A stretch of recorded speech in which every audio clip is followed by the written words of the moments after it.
Hello viewers, দেখুন আমরা বোতল তৈরি মাটিতে কীভাবে তৈরি হয় সেটাও দেখিয়েছি, বোতলের ডিজাইনও দেখিয়েছি। আজ আমি বোতলের পেন্টিং দেখাবো। কিভাবে পেন্টিং করলে পরে পেন্টিংয়ের যে আলাদা একটা বৈশিষ্ট্য আছে সেটাই আমি আপনাদেরকে তুলে ধরব। এই দেখুন একটা বোতল, এই বোতলটাকে কর্কের মাধ্যমে, প্লাস্টিকের মাধ্যমে, সিপির মাধ্যমে এটাকে ব্যবহার করা যায়, উইদাউট সিপিতেও ব্যবহার করা যায়।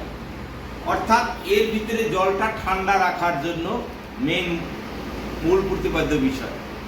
এটাকে আমি এখন পেন্টিং করে দেখাবো। দেখুন কিভাবে আমি পেন্টিং করছি।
দেখুন বোতলের পেন্টিংটা কমপ্লিট হলো।